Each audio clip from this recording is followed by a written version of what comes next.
अस्सलामुअलैकुम dear students, कैसे हैं आप सब। आई होप आप सब ठीक होंगे। स्टूडेंट्स, मेरा आज का लेक्चर एडोब फोटोशॉप के हवाले से है। जैसा कि आप सबको पता है कि हमारी एडोब फोटोशॉप की टूल लिस्ट सीरीज़ चल रही है। उस सिलसिले में हमारा आज का लेक्चर है और आज के लेक्चर में हम पॉलीगोनल लासो टूल को डिस्कस करेंगे कि बेसिकली हमारे पास पॉलीगोनल लासो टूल क्या होता है और ये कैसे काम करता है। जैसे कि नाम से जाहिर है, पॉलीगोनल लासो टूल। ठीक है डियर स्टूडेंट्स। अब पॉलीगोनल लासो टूल बेसिकली क्या करेगा, ये हमारे पास ऑब्जेक्ट को स्ट्रेट लाइन में सिलेक्शन के लिए इस्तेमाल किया जाता है। ठीक हो गया। इससे पहले बेटा जी हम लोगों ने डिस्कस किया था लासो टूल को। लासो टूल क्या करता था, रैंडम एरिया में एरिया को सेलेक्ट करता था, जबकि पॉलीगोनल लासो टूल क्या करता है बेटा, ये हमारे पास एरिया को स्ट्रेट लाइन में सेलेक्ट करता है। ठीक है। अगर हम कहीं पर क्लिक करें और क्लिक के बाद दूसरी जगह पे क्लिक करें, बेटा आप देख सकते हो ये क्या कर रहा है, स्ट्रेट लाइन में एरिया को सेलेक्ट कर रहा है। मैंने यहाँ से यहाँ क्लिक किया, यहाँ क्लिक किया और यहाँ क्लिक किया, तो आप देख सकते हो इसने क्या किया है, स्ट्रेट लाइन में एरिया को सेलेक्ट किया है। ठीक है।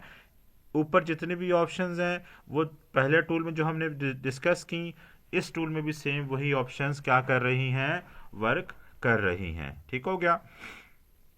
जैसा कि मैंने आपसे कहा, पॉलीगोनल लासो टूल क्या करता है, ये स्ट्रेट लाइन में एरिया को सेलेक्ट करता है। ठीक है।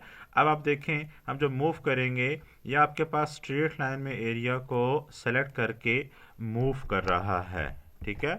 बेसिकली हमारे पास पॉलीगोनल लासो टूल क्या करता है, स्ट्रेट लाइन में सिलेक्शन करता है। अगर हमने किसी इमेज में से कोई बिल्डिंग है या कोई स्ट्रेट ऑब्जेक्ट है वो सेलेक्ट करना हो, तो उसके लिए हम पॉलीगोनल लासो टूल का इस्तेमाल करते हैं। अब जैसा कि हमारे पास ये एक इमेज है, ठीक है, और इस इमेज में हमारे पास ये एक जो है कारपेट पे है और ये स्ट्रेट लाइन में आपको देख सकते हैं, ये स्ट्रेट लाइन में मौजूद है। ठीक है।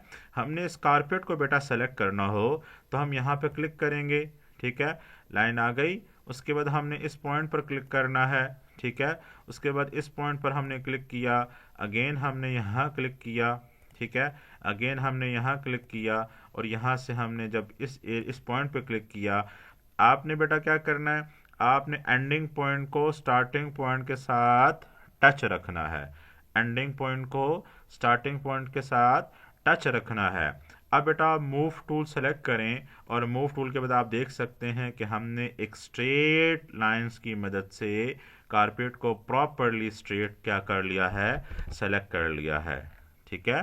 तो पॉलीगोनल लासो टूल बेटा क्या करता है, पॉलीगोनल लासो टूल आपके ऑब्जेक्ट में से, आपकी इमेज में से किसी स्ट्रेट ऑब्जेक्ट को सेलेक्ट करना हो तो आप उसके लिए पॉलीगोनल लासो टूल का इस्तेमाल कर सकते हैं।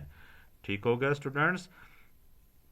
मैं अगेन अपनी बात रिपीट कर रहा हूँ, आपने किसी इमेज में से स्ट्रेट ऑब्जेक्ट को सेलेक्ट करना हो तो आप पॉलीगोनल लासो टूल की मदद से स्ट्रेट लाइन में अपने किसी भी ऑब्जेक्ट को सेलेक्ट कर सकते हैं। ठीक हो गया। अगर आपने इसमें से अगेन आपके पास ऊपर जो ऑप्शन मौजूद है, ये हम लासो टूल में भी डिस्कस कर चुके हैं कि अगर आपने किसी एरिया को मज़ीद साथ में क्या करना हो, ऐड करना हो, जैसे कि मैंने फॉर एग्जांपल कुछ इस तरह से एरिया ऐड करना था, तो आप देख सकते हैं कि ये एरिया भी बीच में ऐड हो गया है। ठीक है। तो ये ऑप्शन बेटा आप जो पुराना लेक्चर था हमारा लासो टूल का, मार्की टूल का, उसमें भी इन टॉपिक्स को हमने डिस्कस किया हुआ है कि बेसिकली ये जो क्या होता है, ये हमारे पास एरिया को ऐड करने के लिए इस्तेमाल किया जाता है। ठीक है। तो हमारा टॉपिक था आज का, वो था पॉलीगोनल लासो टूल। ये क्या करता है, ये बेसिकली स्ट्रेट लाइन में ऑब्जेक्ट्स को सेलेक्ट करने के लिए इस्तेमाल किया जाता है। अगर हमारी इमेज में कुछ स्ट्रेट ऑब्जेक्ट है, उसको हमने सेलेक्ट करना है, तो हम इस टूल की मदद से आसानी से कर सकते हैं। ठीक हो गया डियर स्टूडेंट्स। आई होप आप सबको आज का एक ये छोटा सा बेसिक सा टूल अच्छे से समझ में आया होगा। अगर किसी को समझ में नहीं आया, आप इसको दोबारा देखें, इसको अच्छे से समझें, इसकी अच्छे से प्रैक्टिस करें। ठीक हो स्टूडेंट्स? फर्दर किसी किस्म की कोई कन्फ्यूज़न हो, कोई सजेशन हो, तो आप नीचे कमेंट सेक्शन में पूछ सकते हैं, बता सकते हैं। मिलते हैं नेक्स्ट वीडियो में नेक्स्ट टॉपिक के साथ। तब तक के लिए आप तमाम स्टूडेंट्स अपना बहुत सा ख्याल रखें, खुश रहें, हंसते मुस्कुराते खिलखिलाते रहें, अल्लाह की अमान में रहें। अल्लाह हाफिज़।